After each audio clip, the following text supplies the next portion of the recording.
If you like your comedy short, fast, and funny, you've come to the right place. Comedy Time presents QuickLaffs, guaranteed to make you laugh in 30 seconds or less. And dating's tough now. Like, dating, everyone has fetishes. Like, women want you to have a job. Weird. My last relationship was on again, off again. It's kind of tough when it's on again, off again. Girls don't like that. How it worked out is whenever I got turned on again, I would call her to come over and get me off again. They got mad at me, though, because I admitted I had never read the employee handbook. In terms of the books in my life that I need to read, I've never read the Bible. If I die and Jesus is quizzing me on the 10 Commandments, I can't be like, thou shalt not clock in for thy fellow employees. I go to black church. It's like, I used to go to white church. It's really beautiful, quiet. I was falling asleep. Black church, super animated and passionate. It's like a Def Jam. But I know where I stand. Like, I'm real average looking, okay? Like, if I were a color, I'd probably be beige. I've probably played background characters in a lot of people's dreams. You know those dreams you have? You're like, I never met that person. You have, it just wasn't important. I saw some tourists driving on the freeway, right? And then they stop and then they ask me for directions. They happen to be from France. And they're like, can you give us directions to Brad Pitt's house? I'm like, what makes you think I know where Brad Pitt lives? Like, so I gave them directions. And I think I sent them to Compton. But she's crazy. She's half Mexican, half Puerto Rican. She hates herself. And she's crazy. I see her like, I think she's trying to figure out how to kill me and get away with it, because I see her watching First 48. I see her taking notes. Had to go back to school shopping. I hated going back to school shopping. We never got to go to the mall. The mall was too expensive. So we go to those cheap stores. I got the same clothes every year for like 8 years. It was like 3 pairs of those husky corduroys with the elastic waistband, like a pair of British Knights. Like, thanks, Mom, I'm a dork. My mom would embarrass me. She'd come into the dressing room with me. She'd be like, how's the room in the crotch? You gonna film your crotch? Like, Mom, 36, cut it out. This is embarrassing. I had a bad birthday last year. I turned 30, and 30 is not old. It's just at that age you know you're officially a grown-up, right? Yeah, you know you're officially an adult when people your age are having children, and suddenly it's good news. Yeah, when your mom tells you your cousin's pregnant and she's not whispering anymore. That's, you know. Yeah. It's messed up, though. It's still more expensive, organic food. They're still making you make decisions on your health based on money. We shouldn't have to do that, but we're in the store and like, okay, I can get the organic grapes for $20. Or I can get the grapes for $1.99 sprayed with poison. I'm going with the poison grapes. I gotta pay rent, so bag them up. It's just gotta suck to know that your kids are gonna know more than you. And like, not even when they're grown up, like just as children. You know, because like technology, they just get it, you know? You give a 6-year-old an iPad, 10 minutes later, he's like hacked into the Pentagon somehow. You're like, how did you do that? Like, this is a feasible conversation you could hear. You could hear a grown man ask his 9-year-old son nowadays, hey, can you help me set up my wireless network? So I can stream Netflix into my bedroom? But like 300-400 years ago, you'd never hear a farmer ask his idiot 9-year-old son, hey, can you help me set up my irrigation network so I can stream water into my fields? You'd never hear that, because back in the day, you learned from your dad, right? Whatever your dad knew, that's what you would know, at most.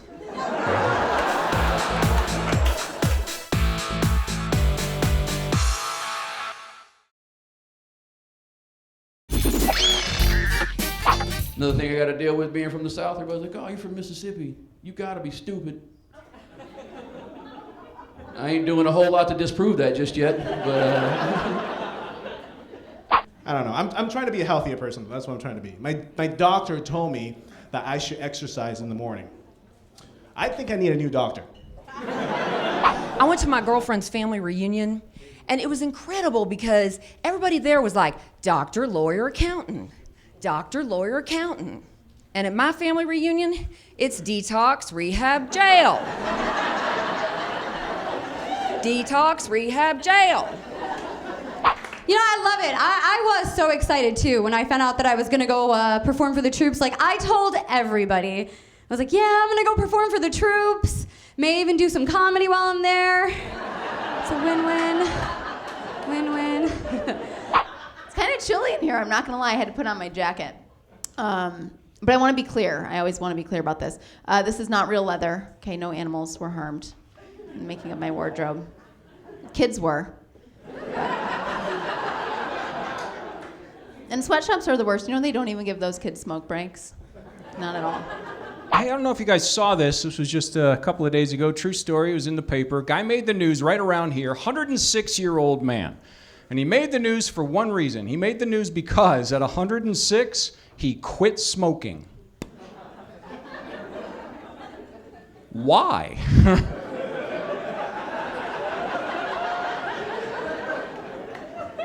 If you're 36, yeah, quit. 106? Dude, you won, man. It's not like smoking is gonna take you before your time. This type of environment. I went to predominantly white neighborhoods, predominantly white schools. Like, that's my norm. Like, I'm from a red state. That's what I do. But one year, I went to a predominantly urban black school. And I was a fish out of water. Like, I'm from a 2-parent home, and you know what I'm saying? Like, I'm a unicorn. I know my dad and everything. All right?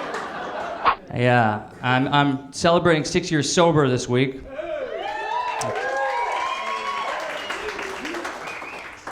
Thank you, it's awful. But I was on this hike date with this girl, and she was like, Darren, how'd you know you were an alcoholic? Like, what were your signs? And this is how I knew I was an alcoholic. Because every time I drank, my body would have this really bad allergic reaction. My face, it would break out in cocaine. Took a chick to a fancy restaurant. I had to get my car valet parked. I don't know about you guys. Not a huge fan of valet parking. I don't like people touching my car. You know, I look at it as a violation. And I got nothing against anybody of any particular race or nationality or anything like that. But once these Mexican dudes get your car, they take it over. They personalize it. They treat that car like it's their own. Here's what happened last time I got my car valet parked. Got back in my seat. I'm crushed up to the steering wheel because they're 2 feet tall. These little bastards that park your car. He hung a crucifix from the rearview mirror. Put a picture of Selena in my dashboard. And believe it or not, he canceled my insurance. I was on Hollywood Boulevard. This homeless guy asked me for $1. My friend's like, Eric, don't give him $1. They're not really homeless. They pretend to be homeless. Oh, is that so? That man with no teeth going pee on the sidewalk? Well, then he is the greatest actor of all time. He's got a chipmunk in his beard. He has committed to the role. He's got a Doritos bag for underwear. Okay, forget the $1, give him a Golden Globe. This man is amazing.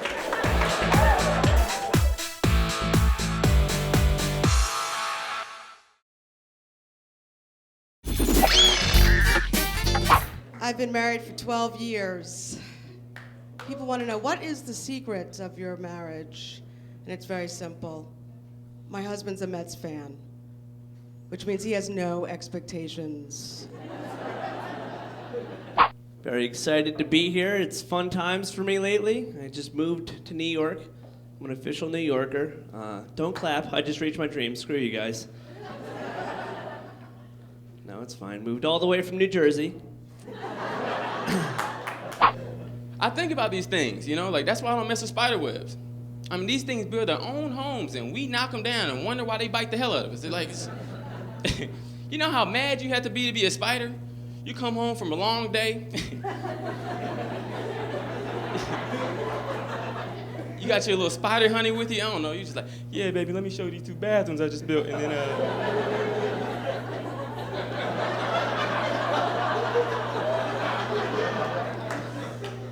we passed by 2 outlets before we got here. I'm just trying to figure this. No, I have a place now, okay? I'm gonna bite the hell out of them when they get home. Bite the hell out of them. I used to get in trouble all the time as a kid, okay? I did a bunch of stupid stuff growing up. And whenever my mom would catch me, I'd always fake cry to try to get out of trouble. But that would never work because my mom would always be like, you keep it up and I'll give you something to cry about. Like that was her big mom threat. But I wanted to call her bluff, okay? I was curious. I was like, what kind of punishment can my mom give me that's literally gonna make me cry? Like, let's see my mom make me cry. So 9 o'clock is my bedtime. I stayed up until 9:30 playing Super Mario Brothers on Nintendo. Let's see if she gives me something to cry about. And she did. My parents got a divorce. Stand-up comedian got recognized in Hollywood today. Yeah, it got recognized, but it didn't happen the way I wanted to, guys. I realized something. The moment you get a little cocky, the universe settles your ego, whether you like it or not. I was in a corner waiting for a cab. Some lady went like this to me from across the street. I thought, okay, maybe she recognized me. Comes up to me and goes, oh my God, how'd I come up to you? Do you know who you remind me of? Got a little cocky, jumped the gun. I go, you know, I'm a comedian. I've also appeared on television. She goes, no. You remind me of a young version of the Dog Whisperer. Caesar Milan? What do? Just go with it at that point. I went, no! And I hit it with a rolled up newspaper. I'm not married, but I'm in a relationship. I've been dating my boyfriend now for 4 years. Thank you. He is a very handsome Hispanic gentleman. And I think I'm ready to get married, you guys, but not necessarily because I want to be a wife. I just want to be the whitest Mrs. Hernandez anyone has ever seen. It'd be great. They bring me to the stage, like, now coming to the stage, Jolene Hernandez. You guys are like, what the hell?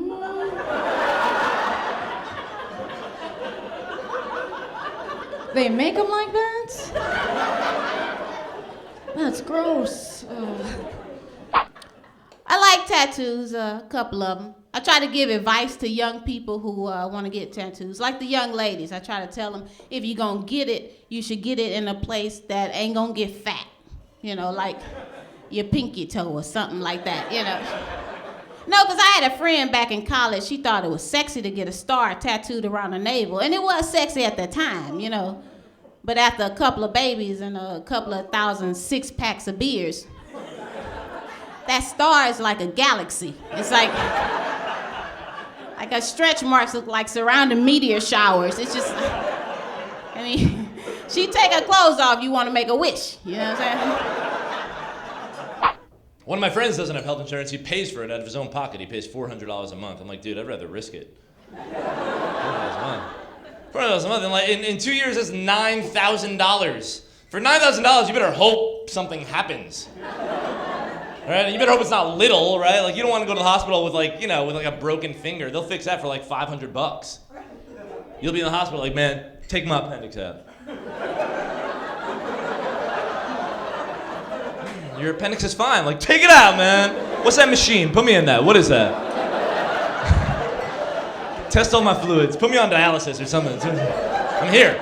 One day she knocked on my door. She goes, Richie, can you help me out? I go, what's the matter? She goes, my thermostat's beeping. I was like, I've never heard of this issue before in my life. And I walk into her apartment and sure enough, it's like, beep. I'm like, holy, her thermostat's beeping.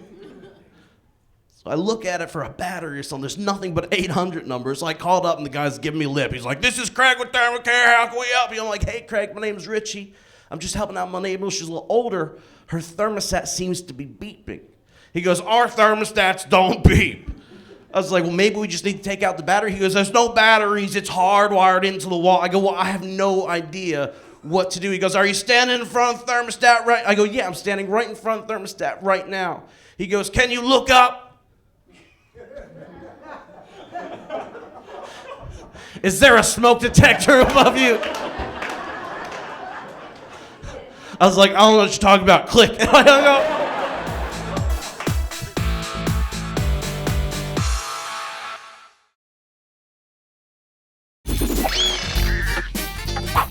you know, and then New York is so expensive, and my girlfriend always wants to go to the most expensive restaurant on the planet that she can find. Like, we'll go into a restaurant, and like the waiter comes running over, and the waiter's like, "Oh, monsieur, would you like to see the menu?" And I'm like, "Oh my God, he has an accent. This is gonna be expensive." Oh my God, you heard free-range chicken, of course, right? Free-range chicken, right? Okay, it was $30 for chicken.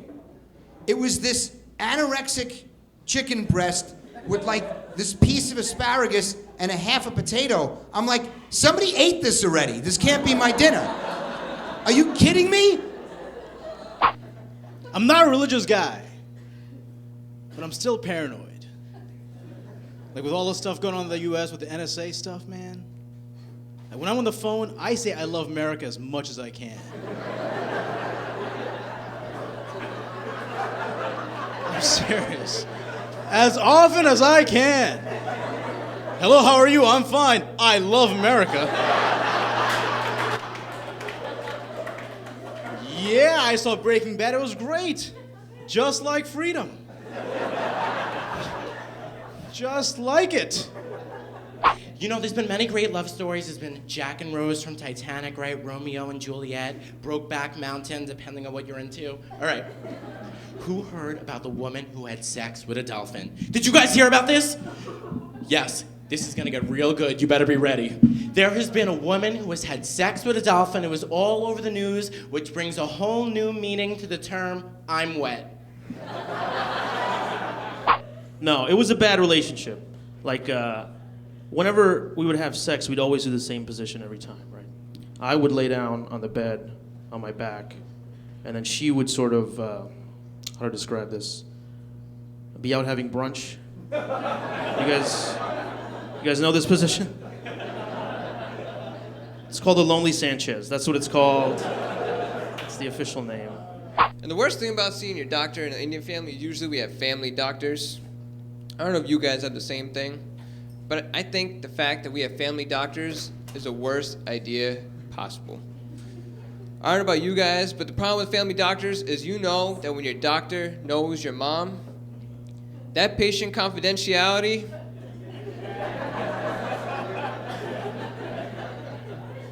it's not happening.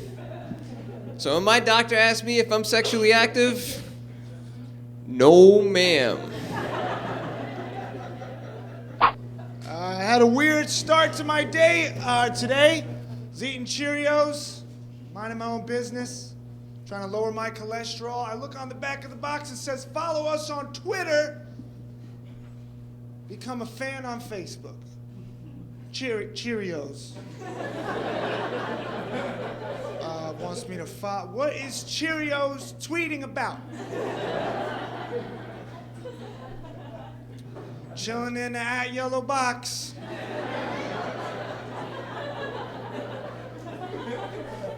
Can't wait for my friend @milk to come through. It's gonna be a hashtag party. Nice to see you. Thank you for coming to support art. That's what you're doing. Art means a lot to me. My dad was an artist. What kind of artist was he? Oh, thank you for asking. He was actually an escape artist. He left when I was 6.